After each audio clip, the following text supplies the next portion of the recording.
Ladies and gentlemen, boys and girls, hello once again for another Return of Rome stream of the Earth to Iron 1v1 tournament here. A little bit more on time today, after I was a little bit late to the series yesterday. I missed the first game, but we are actually already straight into the map draft here. We're actually starting a little early. Both players on the ball this Sunday evening, or evening in the United Kingdom, as 'twere. Vertex obviously Peruvian, so it's a little bit earlier in the day for him. We already have Ocean Ring, Inland Band, sorry, and Coastal picked for Vertex. Desert Ridge. I feel like I've not.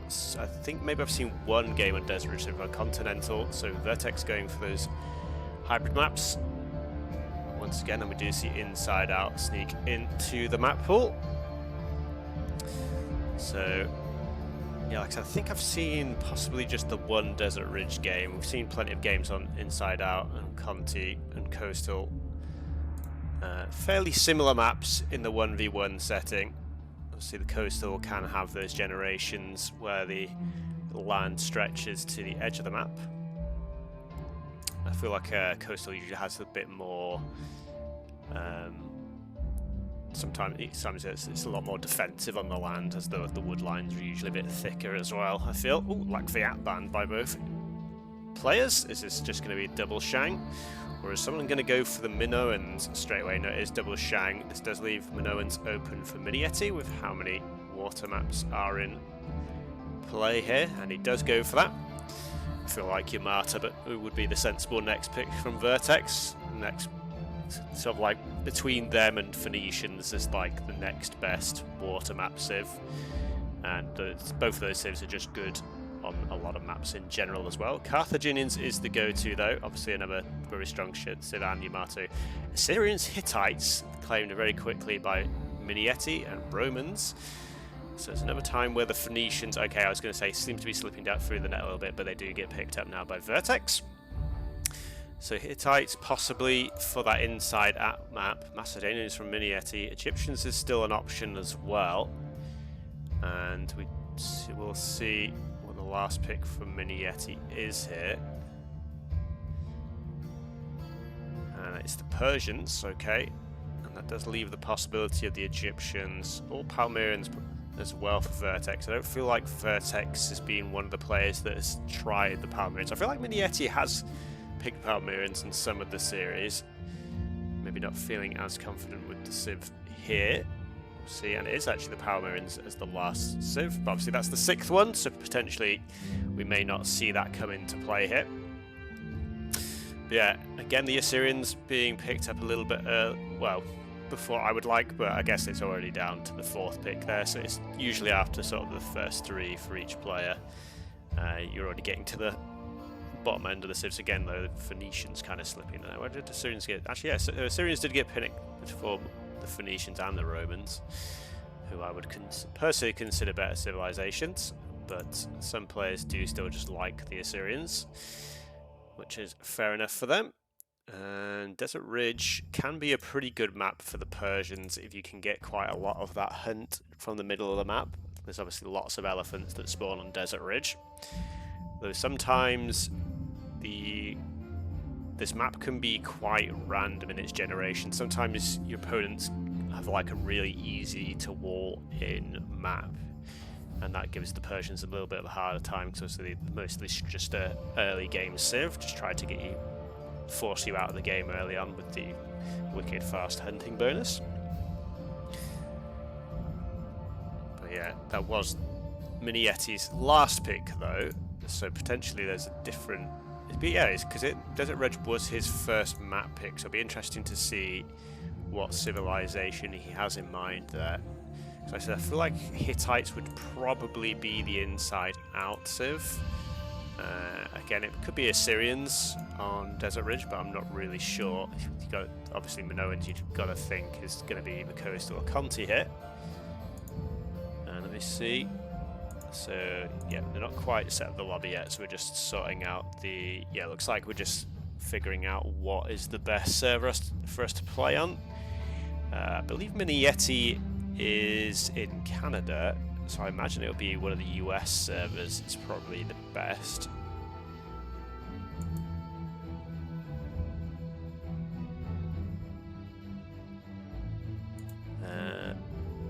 Yeah, hopefully we'll get that sorted out nice and quickly so we can jump straight into game one.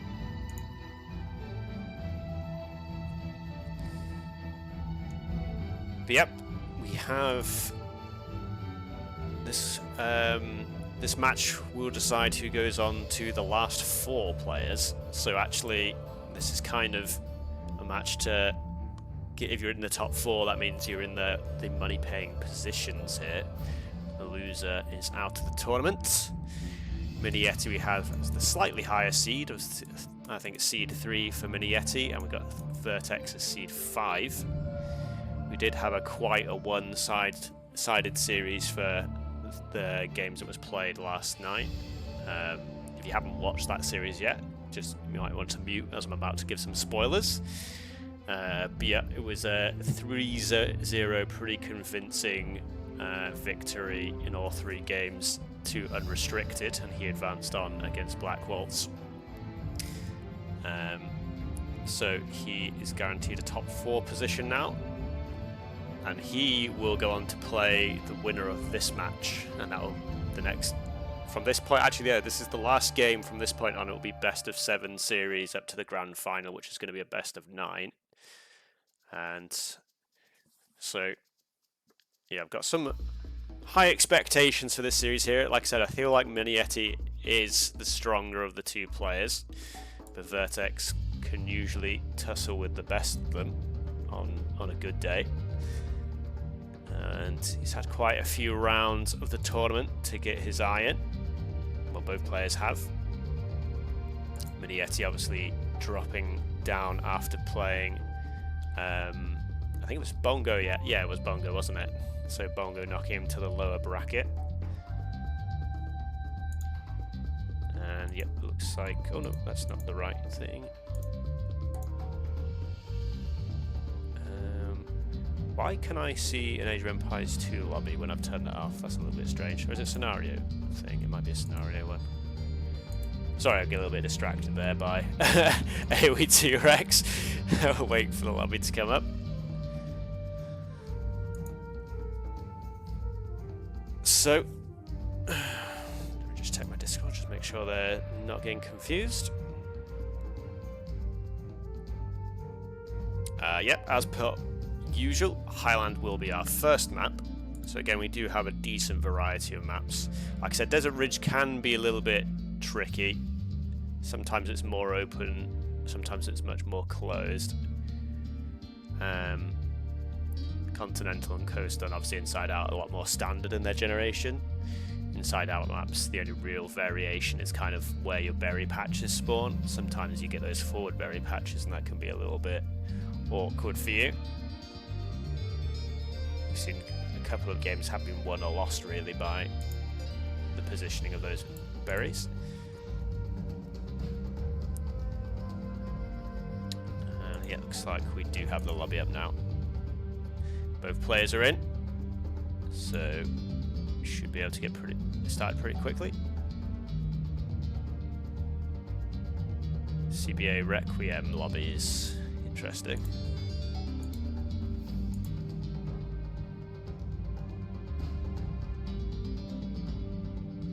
Oh, it's okay. It's under scenario. That's why it's coming up. Okay, fair enough.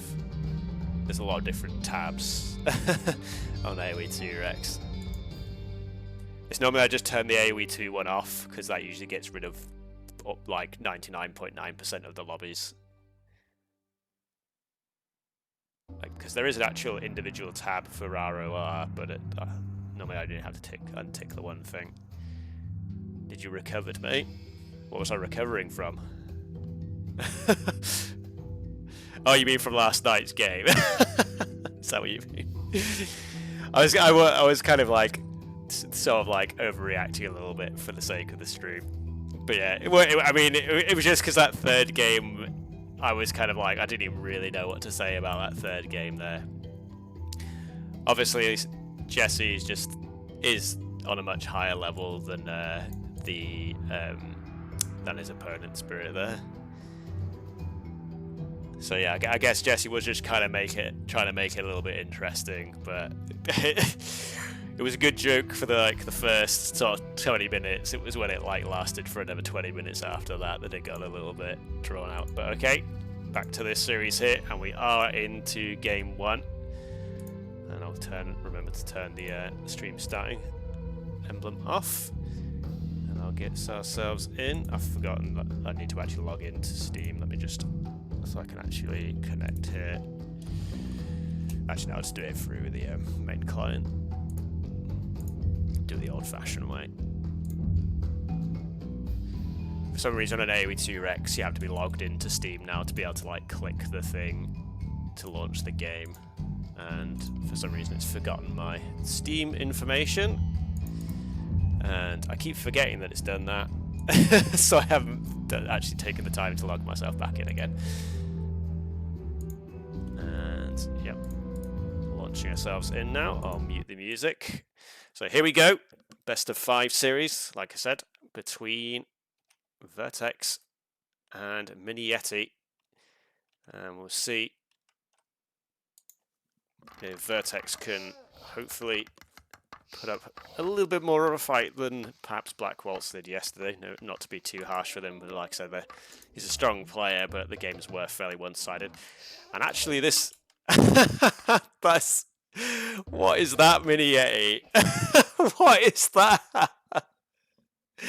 That's got to be the biggest Highland early game throw of all time. So I'm just gonna replay that back. Just obviously we joined in a little bit as it was happening. So MiniYeti was gonna get these elephants for sure, and then he decided to build a house. And now Vertex has just sniped the elephants. And now he will find no elephants. I'll get us back up to live. But I mean, he's going to find another elephant there, actually. So he's going to get a little bit lucky. Did he see this one here? Oh my, I don't know if he deserved that luck there. So he actually does find the other 2 elephant in the center of the map. Vertex gets the 2 from the very center. I mean, it's probably actually fortunate that Vertex did get there first, because otherwise, I think MiniYeti would have got all 4 elephants there. Actually, no, he probably wouldn't have searched for that one up there. He probably would have got 3, not 4, but he would have had a very big lead. Town bell rang by MiniYeti there, little misclick. Happens to the best of us, I guess. But yeah, to look at the civs though, Vertex has decided to pull out the Shang straight away, and this is the map the Assyrians are being used for by MiniYeti. So I guess he was I've seen back in the Rise of the Ancients divisions, Bob used to quite like picking Assyrians on this map just because the faster villager speed means you can usually guarantee that you're the first of those central elephants, which we kind of nearly saw Yeti do, and then he just built this house in the middle of the map that nearly cost him dearly in this early game. But like I said, he did luckily. What is going on with this town bell, man?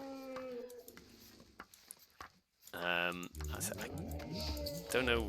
Yeah, I don't know if he's just got like his short keys bound incorrectly there. It's a little bit crazy. But yeah, like I said, Vertex on the all-powerful Shank is going to have, you'd imagine, a significant civ advantage.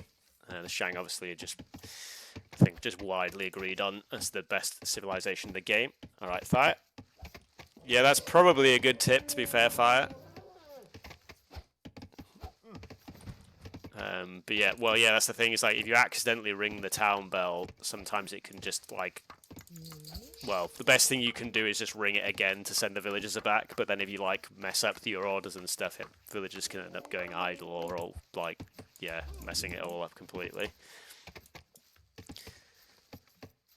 My default for build is actually A. I think it's actually Q if you've got the AoE2 settings on in Return of Rome. I actually changed it to A myself.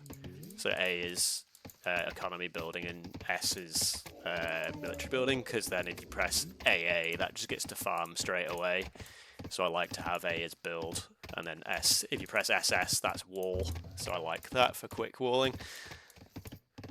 But yep, 18 villagers up by MiniYeti. So he's had an entire minute and 12 of idle TC time. So actually, like you can see the white bars here, Vertex is going to be the first to age up on 20 vills. And we don't see a villager forward from either player. Barracks being built up by at home by both players. I've not really talked about the maps too much. Vertex actually has a pretty wallable map here. He's not found his other elephant just yet. You can see he could quite easily wall here, front of his base, and here. I don't know how much exploration he's actually done. I haven't searched the back. He does actually know where, yeah, so he sees the berry patch and the extra elephant there. And actually, yeah, it's fairly similar base for MiniYeti. It's kind of weird that all these wood lines are right near the edge of the map, and this TC is quite near the edge as well. But like I said, both players playing from home here. Vertex just has an early game advantage just from, well, basically just from being the Shang. It's going to be 2 villagers ahead for some time unless some action kicks off fairly quickly. Interesting that MiniYeti's walling so close to his TC. I would have thought this would have been the sort of obvious place to wall with the buildings. Yeah, you can obviously see all that because yeah, he already has the house here, so it wouldn't be too much of a stretch to do this and give you a little bit more area to work with. We do see early clubbers coming out for some initial exploration. Market already down for Vertex, that's quite interesting. And walls going down as well. But yeah, just some early military units from both players. It feels like, actually yeah, 4 and 4. I was going to say it feels like Vertex is committing a little bit more with more units in the queue. We're going to see first contact, well, other than the elephant situation at the start of the game. This clubber does have a +2 attacking, but with the bowman there, should be fairly easy kill on the clubman. Actually, Vertex lost a villager at some point to, I presume, an elephant. I didn't notice that when it was there because there's no eco kill from MiniYeti. And actually, MiniYeti got a kill somewhere else, actually, so I don't know exactly where. Maybe that wasn't first contact there. Maybe I missed that. Vertex sold food. I didn't even really. I didn't pay attention to that. I guess he must have done, because he's got, yeah, very strange amount of gold. Interesting. Another unit goes down at the front of the base. As both players fairly I can't, what's the word here I'm looking for, sort of like timid early game, just sort of having a poke around here and there. No committed attacks just yet, but now we are getting slightly larger massive units moving around. There is actually a small hole there, but the way Yeti is walled means that most of his economy is still going to be safe. Obviously these farmers and burial collectors a little bit exposed, but they can just jump in the TC, and there is the tower here as well. Big portion of army there. Vertex has got himself nearly the resources he needs to click up now. So a huge advantage of the Shang is you just save so much food on the villagers.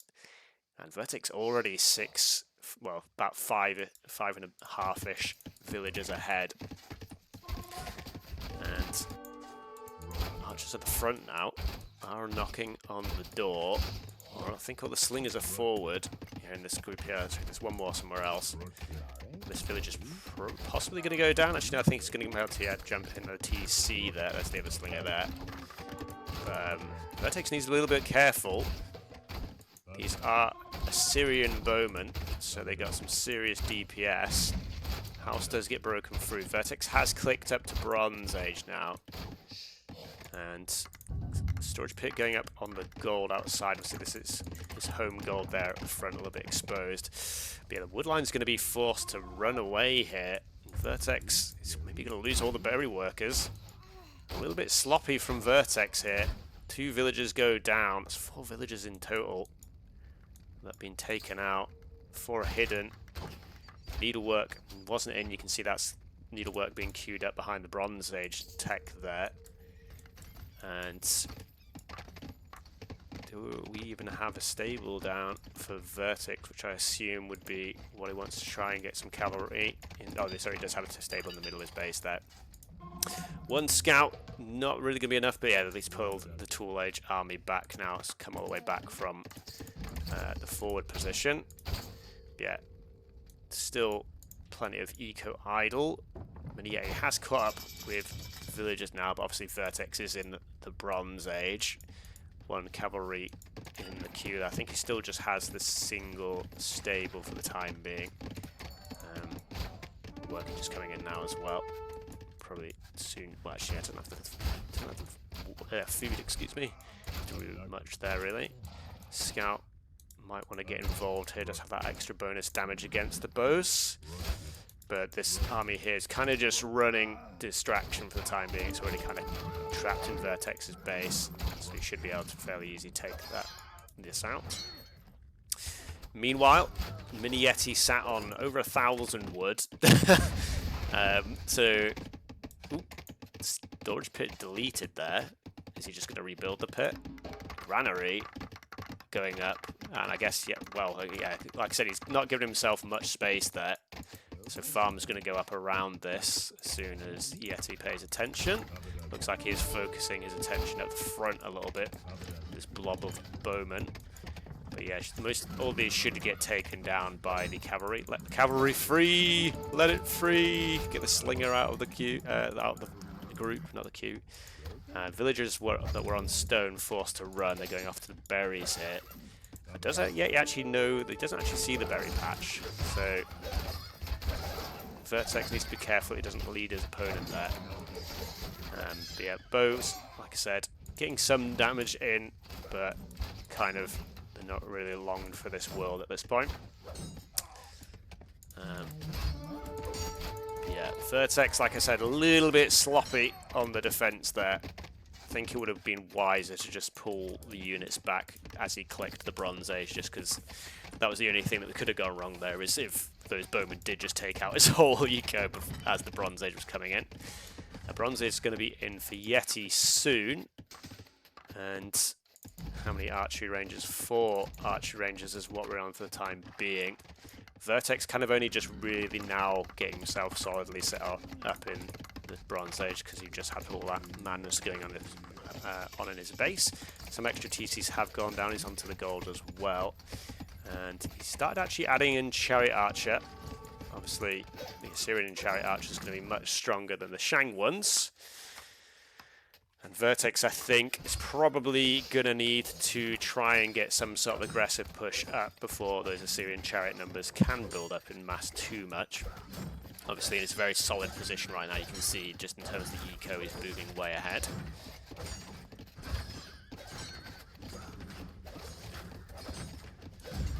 And there's 2 wall sections. There we go. I was going to say, we're not actually properly walled here. In a lot of places, houses fairly quick to burn through. Obviously, probably the weakest point is this bit at the back here, but Vertex doesn't see that. MiniYeti has expanded a little to the top side here, like you can see. But like I said, he's kind of given himself not a huge amount of room to work with here. He's quite penned in for the main part of his empire.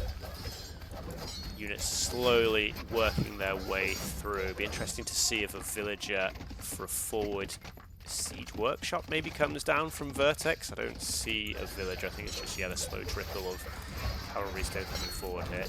His wall still... Actually, this wall here only has 5 HP on. So actually, Vertex wasting a little bit of time going through this slightly higher HP wall. And now he's into the next layer. Actually, no, Vertex has found the flank here, but no, Yeti applies to that, gets that small wall up nice and quick.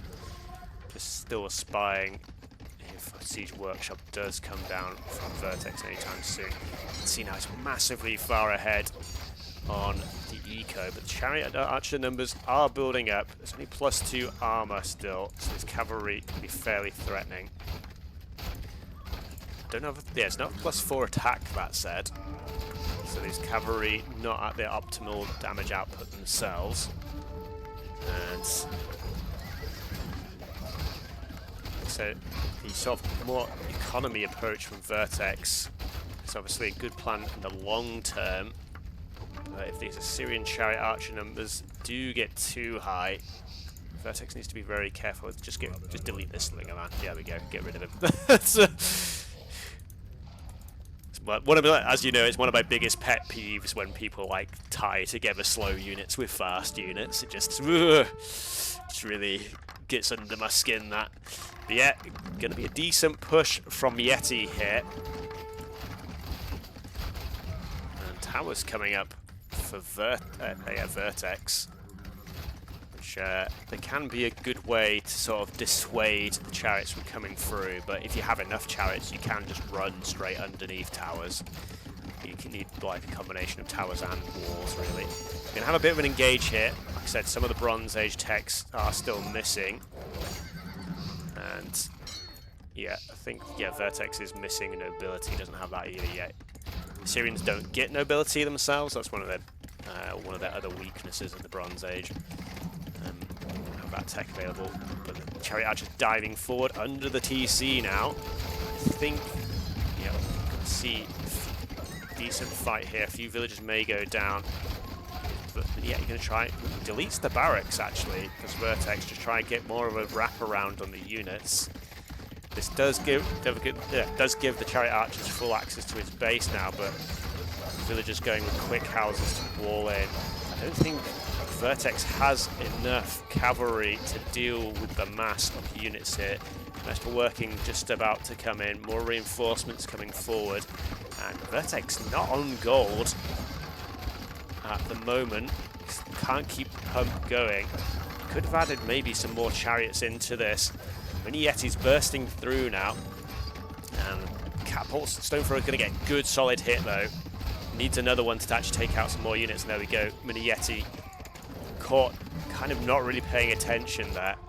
Another wave of chariots does come forward though. Vertex still like that huge economy lead, but he needs to get himself back on the gold. He needs to try and warp the front of this base to get that gold secured, really, if he wants to keep pumping the cavalry. Chariots being added in queue, and MiniYeti surrenders.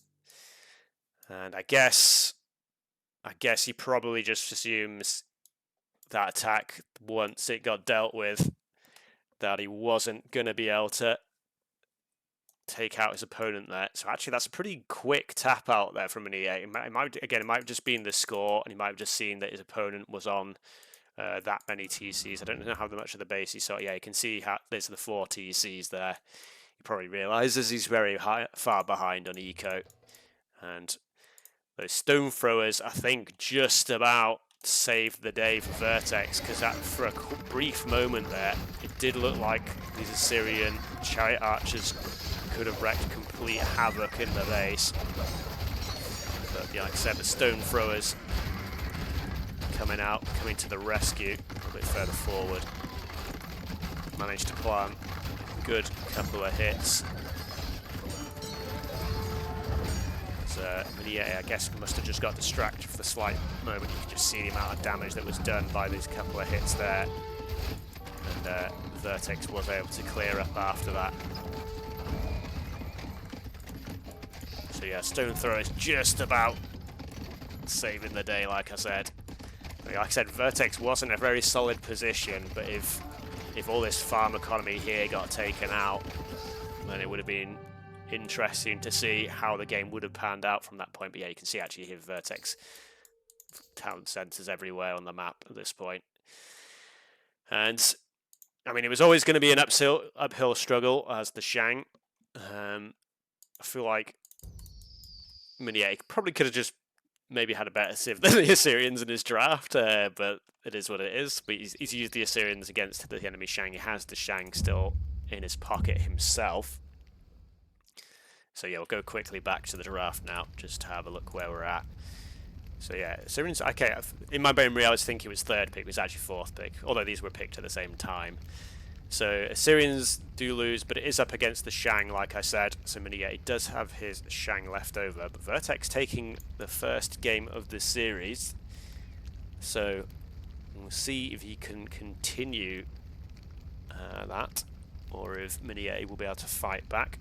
His first map pick is Desert Ridge, and it looks like we are actually already in, so no messing around. It looks like actually from the civs I can see, it looks like I think we've actually gone to Inside Out here as our map of choice, as I try and find the game so I can actually spectate it. And in we go.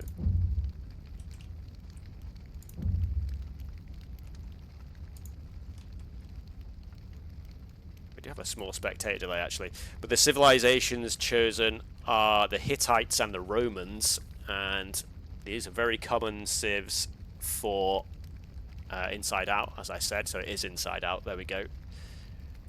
And we've seen the Hittites get punished quite a lot on this map. There's been a lot of games where people have picked the Hittites on this map actually, and Citadels to be fair.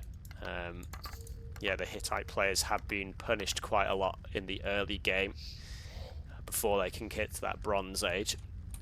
The Romans, I think it's KT was one of the players to really try and use the Romans to full effect on this map with just their strong, decently strong early game eco with the cheaper buildings, and then obviously the cheaper towers to really enforce the push on your opponent there.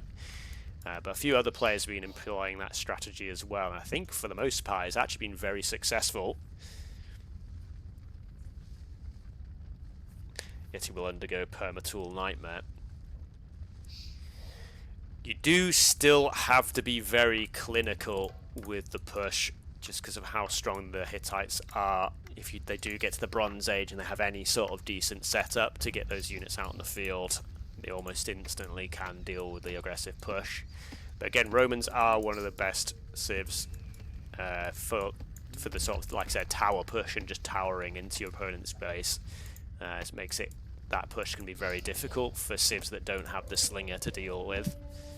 So obviously the slinger is kind of like the siege, the siege unit of the Tool Age. So we'll see how this goes. Like I said earlier on, one of the biggest variances of the map here on Inside Out is the berry spawn. So we do have 1 berries forward for Vertex. Okay, 1 berry forward for each player. I think it's less of a deal for Vertex because obviously we'll expect him to be on the offensive, so Vertex should have control of this middle of the map for the early game, which should give him access to that. But MiniYeti does at least have those berries out the back of his base, which he does see that as well. So that could be... these berries could be the lifeline for MiniYeti when the madness starts to unfold. Interesting that MiniYeti's actually choosing to build all of his houses forward just to add a little bit extra defense there. Yeah, it's only the single gate front to the base because of the way this map spawned.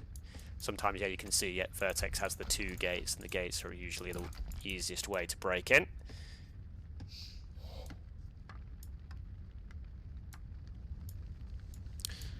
I mean, Unres can do as he likes. If he wants to play some AoE2, I'm an AoE2 enjoyer myself. But I'm also here for the return of Ronin action. A little bit of deleting of the wall there, just potentially for future storage pits. Give access to the wood. Yeah, Yeti is... well, you'd imagine he's just going for the full fast bronze. Yeah, it's quite... Yeah, that's a good point, Bongo. He only has a very small front to the base, so it's going to be much easier to defend that. Like I said, he's already been using the houses to add in an extra layer of defense, as I said already. And yeah, we'll have to see if Vertex can get the aggressive player. It does have 4 villagers in queue, but I feel like Vertex is one of the players that just keeps spamming the queue villager button and often just has to cancel them later on. Actually, we only see one villager in queue for MiniYeti, so it'd be interesting to see if he goes up on 20 vills to just try and sort of be in a position. Oh no, he's added extra villagers now, but yeah, Vertex does cancel the vills. Clicks up. 23 seconds idle time, that's not too bad for a civ without a food bonus in the early game, which obviously the Romans don't have one. Only the small wood bonus. And now we do see the villager coming out. And does have the wood for a barracks already. Looks like he's doing a bit of exploration first. I feel like... Why is he searching up here? I feel like the obvious spot would be the MiniYetis opposite him on the map. So I'm a little bit curious about that. He still hasn't put down the barracks. It does go down now. MiniYeti putting down a barracks himself. So yeah, Vertex kind of delaying the, like, normally you want an Axer or two to just help the push going forward. And with the Slingers obviously as the main unit once you hit the tool age. But yeah, I was a little bit weird by Vertex. I mean, I've seen Vertex has his classic maneuver is just sent words trying to get them out. Face plant the villager into his opponent's base, and this time he's face planting it into the wood line there. And 22 villagers up for MiniYeti, so not too greedy there. That might mean he spends a little bit longer in the tool age than you would in a like 23 pop-up fast bronze, but he does have the wood. He's just a little bit shy for food at the moment, and he does have one villager already in queue though. And what are the buildings? They're going up at the front again, so archery range and market to be expected, and villagers. So in fact we had the club has just got cancelled, so it's just all in Slinger. Villagers gonna join in on the... Okay, he's decided to break for a wall instead. But yeah, possibly here. MiniYeti clicking bronze. No, where's this stone being used actually? Where's this tower? Am I... Oh no, so that's been just on the Slingers. I got confused there. For some reason I thought he'd spent stone on the tower. But yeah, small walls going up. And I think this is going to be a case, as Bongo was saying, that the front of Yeti's base is just so narrow for Vertex to get through that I think Yeti is actually going to have the time he needs to get up to the Bronze Age here. MiniYeti probably should have got himself set up on the berries at the back a bit sooner. Just have the wood to get a granary up for that. But he needs to start getting a food source in. He's actually gathering some gold. Interesting. I don't know if that's just so he can maybe get a stone thrower out a bit quicker, possibly. Just the two villagers on the gold there. And Vertex is going to work his way through the barracks, but there's double walls behind this. Probably the easiest thing to, probably the easiest way to go is going to be through this archery range, but then it's going to be, in fact that's not going to be the easiest way because there's the market blocking as well. And so, unfortunately, Watchtower only just coming in now for Vertex. I think, unfortunately for Vertex, the map spawn has worked massively against him. These villagers idle here. Let's get set on the berries now. Siege Workshop, for some reason, right next to the TC. I don't know why that couldn't be built like here, but fair enough. I guess most of the eco for the farmers is probably going to be built out the back here. Wall does go down now, so Vertex is in. He is on 17 slingers with stone mining. Stone thrower coming out now. Tower in the base. So MiniYeti doesn't have a single unit down. These villagers are going to need to run. And he's going to need to be very careful with the stone thrower here. Wheel is about to come in. We've only got the singular archery range, I believe. Yeah, so only the single archery range. Don't have the wood, really. Never siege workshops, just double siege workshop. Doesn't have... I mean, there's more gold out here. It doesn't have the gold to build another stone thrower. So I'm not really sure what the decision was there. Vertex can see, obviously, Vertex can see the flag on top of the siege workshop, so he knows there's a stone thrower, at least one stone thrower in there. He could wall the siege in. That would be pretty funny. But villager pops out, and MiniYeti does build the stone thrower outside. Stone thrower went for the shot. I think it's just going to get clubbed down.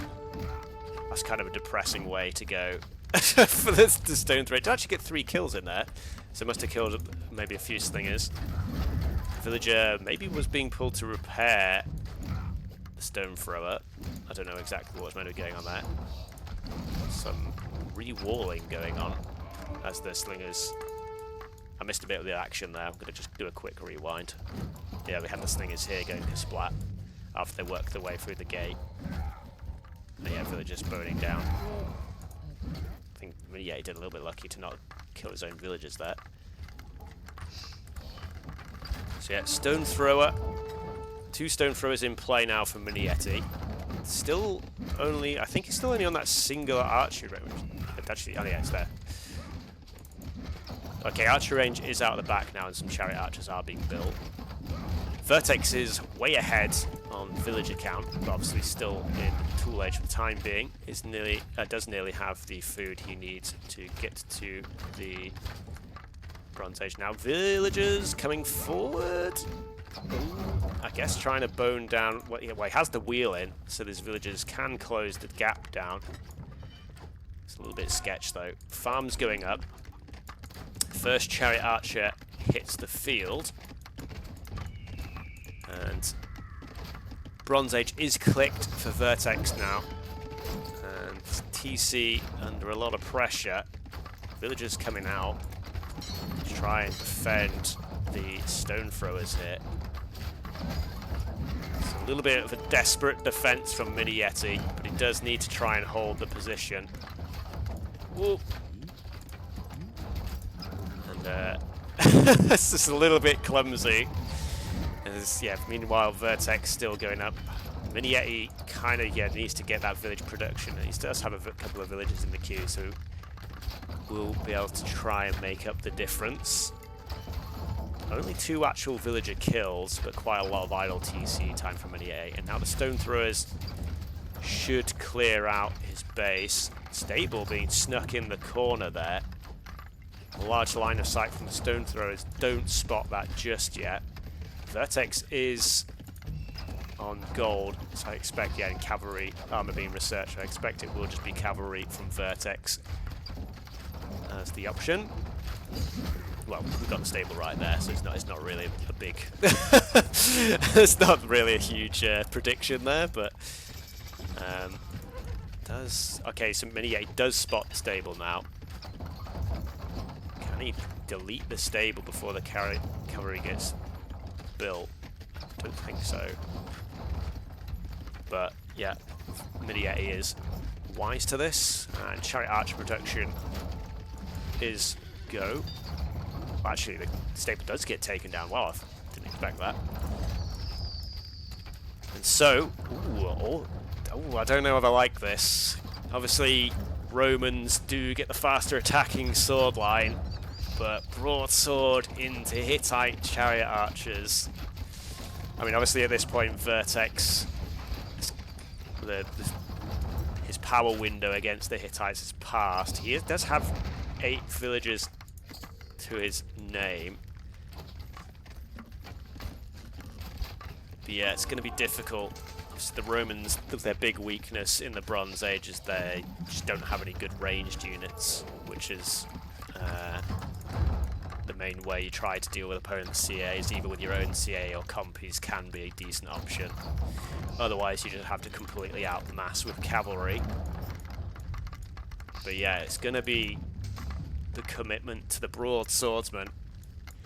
They do obviously get the bronze shield upgrade for +1 armor against the ranged units, but against Hittite chariot archers, think this is going to be pretty rough now.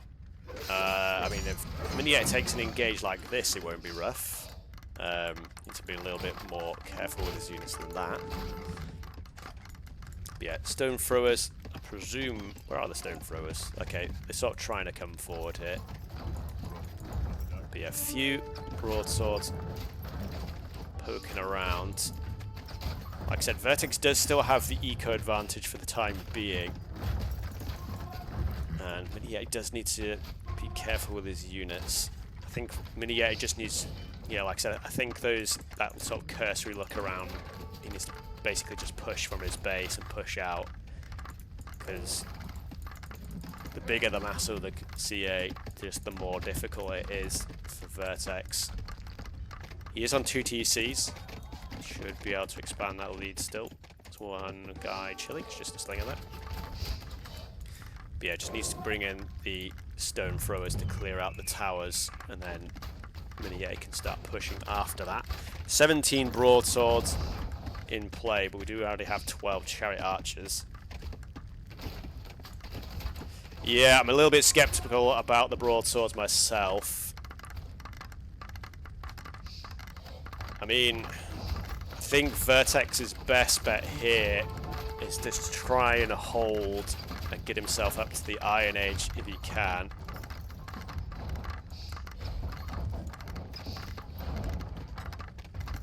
And then get himself... well, I guess just try and get Scythe Chariot out in the future to try and deal with the mass here. You could try and go for the ballista as well. The Romans get the extra +1 range on their ballistas, but then Hittites with their catapult line are very good at dealing with that unit.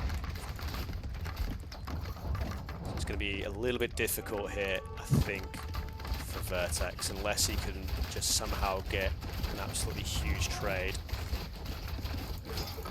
Stone throwers, a little bit of poor movement from Yeti there to lose those units there. So this push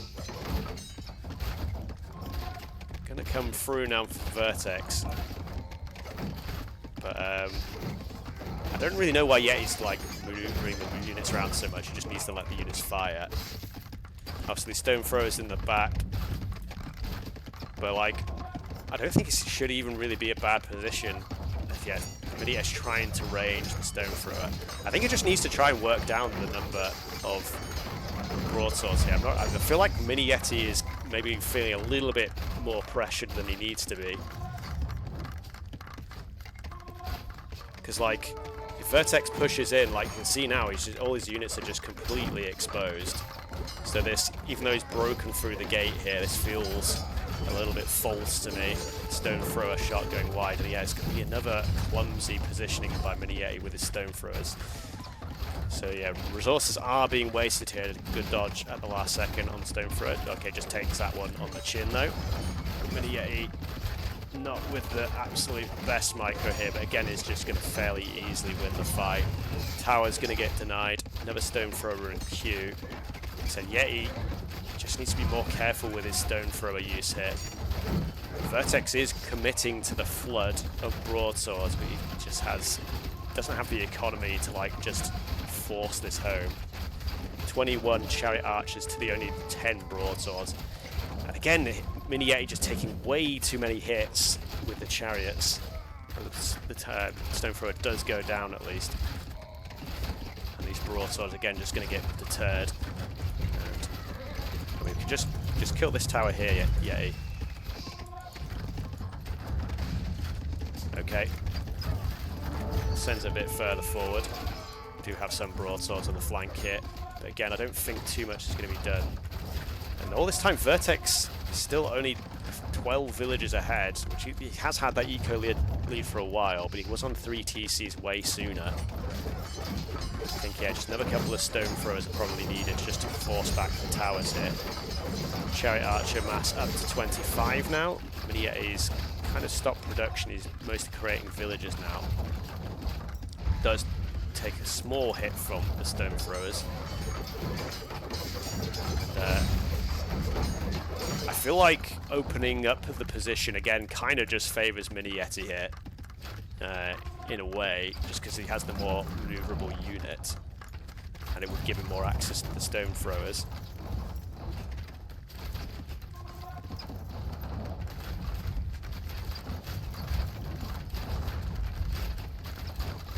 Yeah, I think in Return of Rome, Romans are a little bit weaker, just because I feel like their Bronze Age is just not that great, and there's a lot more games that reach the Bronze Age in Return of Rome. But yes, yeah, he does still need to be careful of these stone throwers. And okay, now we've got the pump going seriously from Vertex. He's got his economy, because I think he had like 20 plus wheels of wood and only about 17 on farms, and now that's swapped around. Stone throwers going to be pretty deadly. Either, oh, that was a big hit there. A couple of stone throwers go down for Vertex. But yeah, obviously the Hittites with the extra HP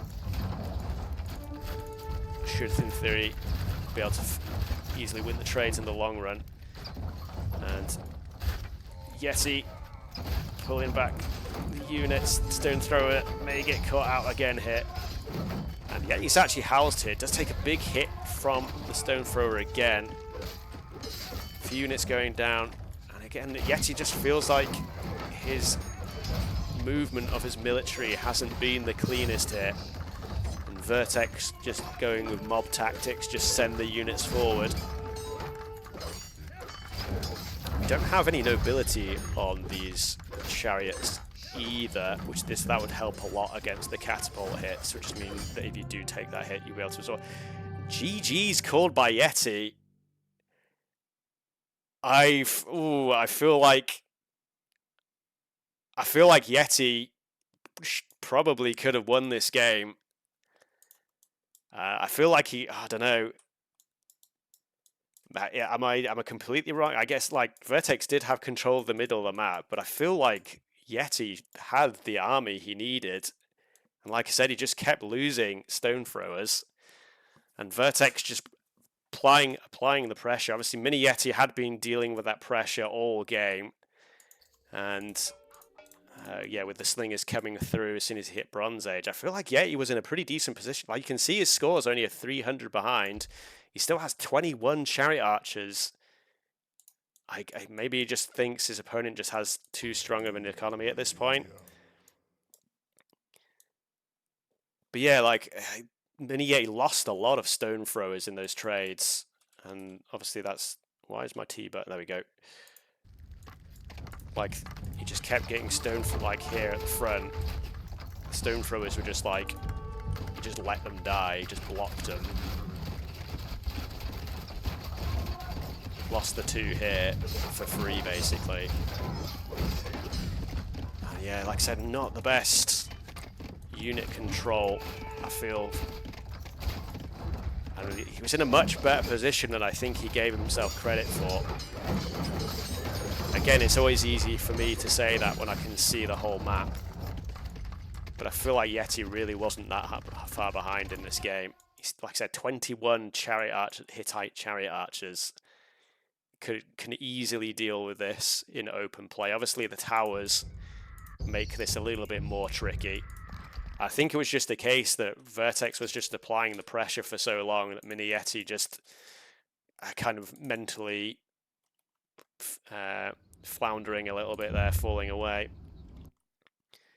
I think if MiniYeti watches this one back, he might be a little bit annoyed that he tapped out when he did. So yeah, Vertex bringing the thunder here.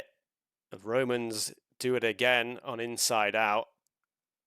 And the Hittites losing. Yeti still does have Shang and the Minoans available for these water maps. So he still has powerful options left. But Vertex himself has the Carthaginians, Yamato, and Phoenicians. So that's 3 very strong civilizations with which he only needs to win with one of those to take the series here. Whereas I think you've got to say, like, obviously Shang and Minoan's 2 very strong civs, but the 3rd civilization left over for MiniYeti much weaker than the options that Vertex has, and MiniYeti has to go for the reverse sweep now. We do see ourselves getting set up in game 3, and we did play on Inside Out there. So MiniYeti's second map is Desert Ridge. And what is going to be the pick there? Does Shang just come out here? I'm just trying to think, what is the other choice? What is the choice for? Because obviously Minoans is going to be on either Coastal or Conti, but then what is the other civ for MiniYeti on that map if he uses Shang now? I mean, again, Persians could potentially be used on Desert Ridge if you want to try and take advantage of all the hunt in the middle of the map. But yeah, like I said, if you can't get that damage done in the early game and you don't get control of the elephants and such, the Persians just fall away so quickly. So yeah, Yeti forced on the back foot. Like I said, Vertex, he can contend with the best of players. Normally Yeti I would consider much more consistent in the return of Rome, but Vertex, like I said, be able to apply the pressure in that second game there. And obviously in the first game you had the advantage of having the Shang against the Assyrians, which does count for quite a lot.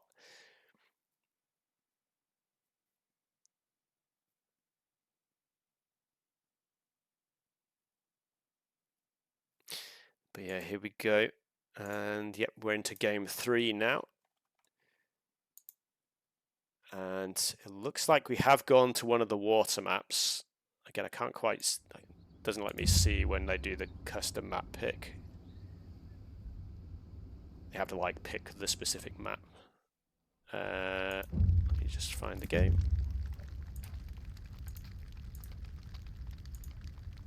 But the civilizations are Phoenicians and Minoans, which leads me to believe it's either coastal or continental.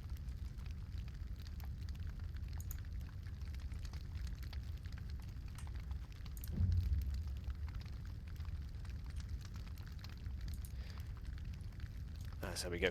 Yeah, I say. Okay, so it is continental. Where's my capture age gone? There it is. As we load in the map. Nope, capture age just crashed. Excellent. Relaunch that real quick.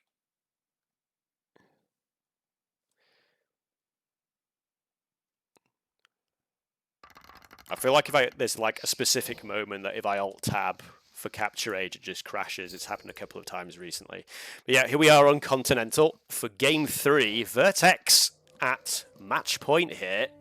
If you can win this game, he knocks MiniYeti out of the tournament, who I think he would have considered himself, and I think a lot of players would have considered a contender for the title. Obviously, I think Say My Name has probably the target on his back as Seed 1 Elephant right next to the storage pit there. Interesting. But both players going for the storage pit start. Much better storage pit, I'd have to say, for Vertex in terms of like just the wood line being much better for him there. I mean, this is still going to be okay in the short term, but yeah, he's going to have to pit again fairly quickly for wood collection. Interesting like pocket here in the map spawn for Vertex, but he does have a very front open to his base. But yeah, MiniYeti on the all-powerful Minoans on the water maps here. Again, his base is a little bit less exposed at the front, a little bit exposed on the right though. But he has that gold in the center that he can definitely use to try and wall off the front section of his map there if he wants to. And are we going to see early aggression on the land out of Vertex? Sometimes that is a plan that players go for against the Minoans, because obviously if you get in deeper into the Tool Age and then towards the Bronze Age, just the discounts on the water for the Minoans are often too difficult for a lot of civs to contend with. The Phoenicians obviously do get the faster working wood lumberjacks as one of their bonuses, which can help a lot in the earlier phases of the game against the Minoans.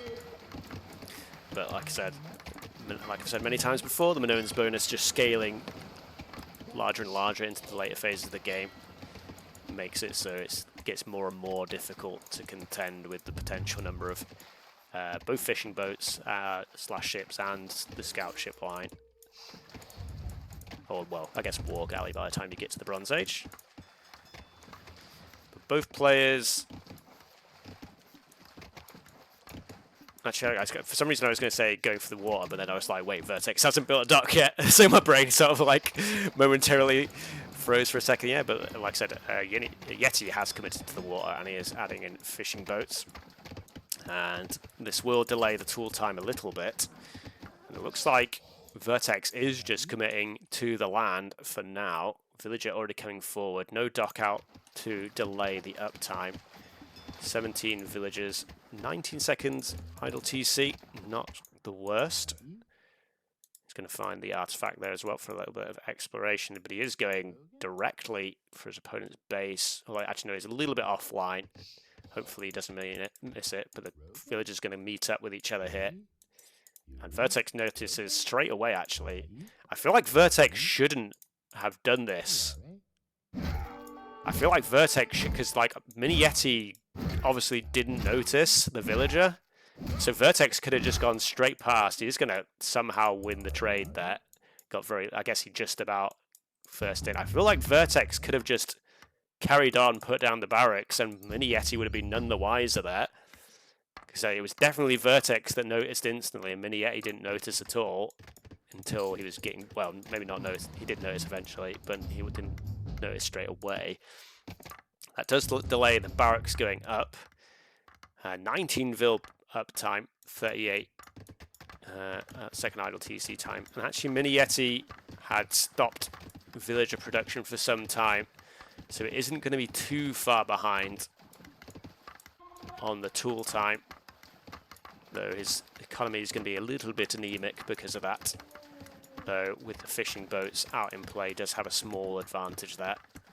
And you should be able to add in a few more fishing boats when the Stone Age comes in, Tool Age comes in.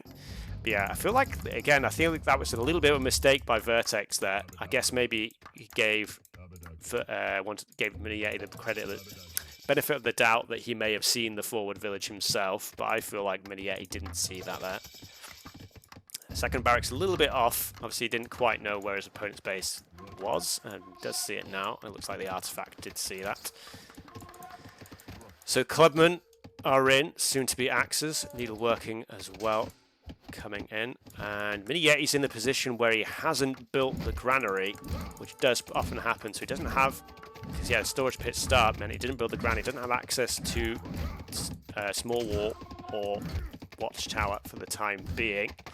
Upgrades are coming in a timely fashion for the clubman, though, for MiniYeti, so he will be able to fight back against the axes. Fast build on the houses does just about deter the next wave, but archery range down forward, small wall coming in for Vertex, potentially stop any counterplay. You see the stable going down in the middle of the map from MiniYeti, so potentially some scouts that were going to go for a counter-attack on the land. Vertex, most of his eco on this south side here that could fairly easily just wall the section here, but let's go back to the action around MiniYeti's base. Bowman in here should mean Vertex has a pretty good time in this fight here. And Slinger's now being built by Yeti. So he is on the water. He hasn't actually added in any more fishing boats. I think he would do well to try and sneak a couple in with the wood he has. Extra dock going down just to get those boats working a little bit more efficiently. A second archery range on his opponent's face here. But yeah, like I said, I think MiniYeti just needs to try and get some fishing boat production going. He's going for the scout ships at the moment, but his opponent's still not on the water at all. I feel like, obviously, again, it's easy for me to say, but I feel like if you see your opponent with his all-in attack, you kind of have to assume that he's probably not in the water, because otherwise he probably wouldn't be able to afford all this investment for all these units. We have Slingers, so Scout out in the field. There's no armor in for the Scout, which actually does mean the villagers can actually fight back even without needlework in. Actually, looks like that, yeah, did manage to get 2 villager kills though in, so that's a pretty decent counter-attack just for one scout there. And Watchtower is in as well. It's interesting, Vertex researched small wall, but he hasn't actually built any. The attack continues. There's quite a few axes sitting by for the moment, slingers as well. Like I said, I'm a little bit surprised that Yeti just hasn't been adding in the extra few fishing boats. A tower going up on the wood line now for Vertex, and that's going to deny the wood here. Storage pit. I mean, the villagers can work in this section here, but it's going to make that a little bit awkward. Villagers, a couple of villagers, I think maybe building a dock was the idea here. Is going to get spotted out by a bowman, unfortunately, for Yeti here. Yeah, it's four scout ships that got built. I guess he felt he had to maybe defend the fishing boats, as that's his main source of food at the moment, just in case Vertex did come on the land. But like I said, I think I would like to see a little bit more wood for the boats, get some more food, get some more units.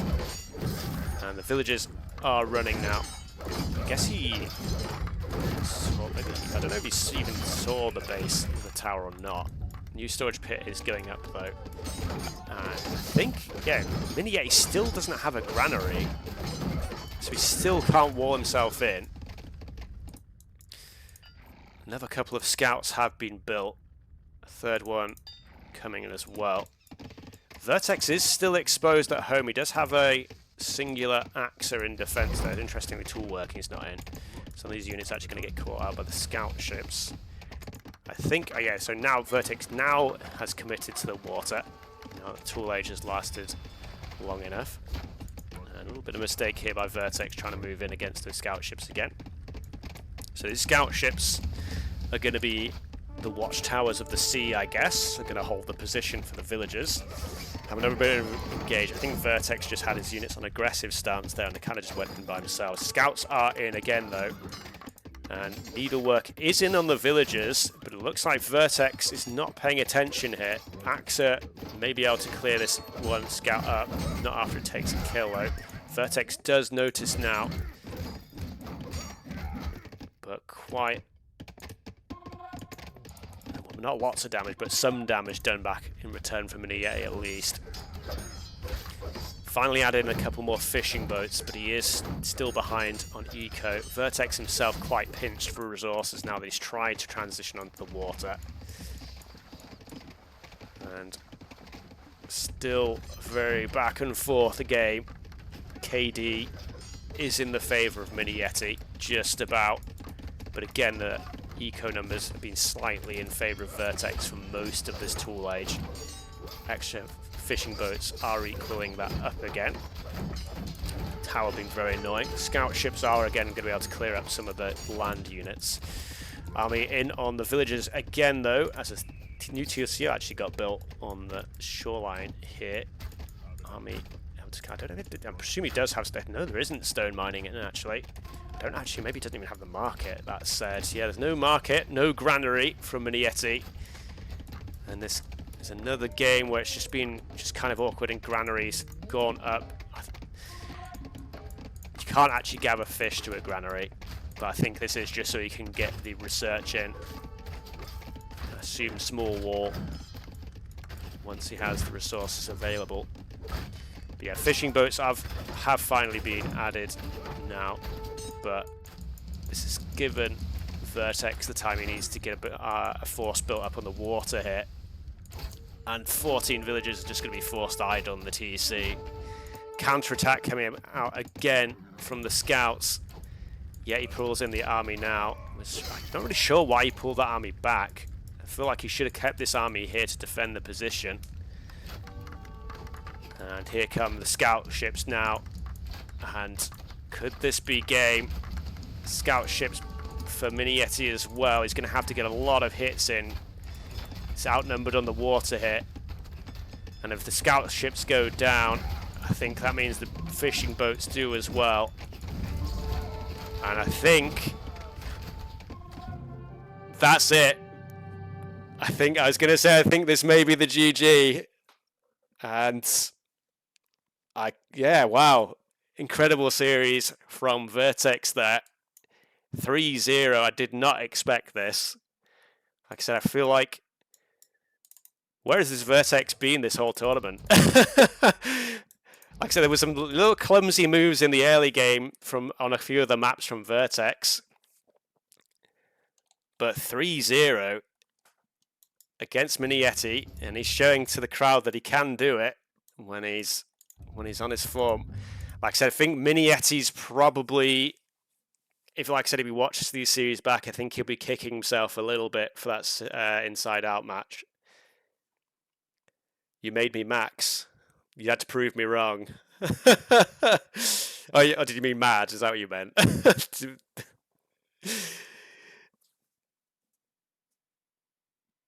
But no, that's 3-0. You can't argue with that.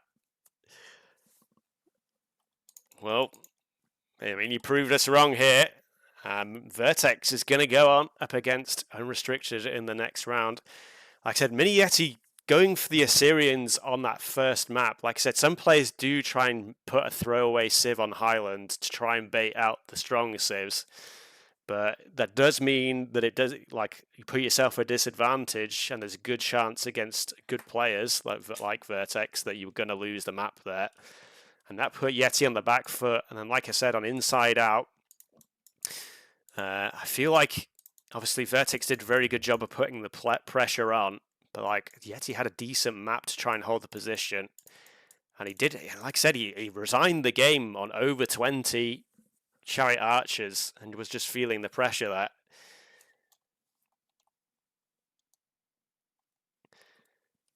It's not a bait Civ.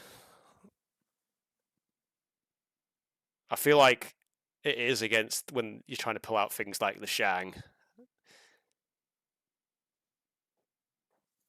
But yeah, like I said, I feel like MiniYeti could have probably played out that Inside Out game a little longer. Vertex did have an eco advantage that game, but his Hittite units are just so incredibly powerful. And then yeah, Vertex just going for the all-in on the land, and I was glad to see that he didn't add in the early dock. Yeah, the docks only got added in once Vertex was like into the tool age and had the pressure already.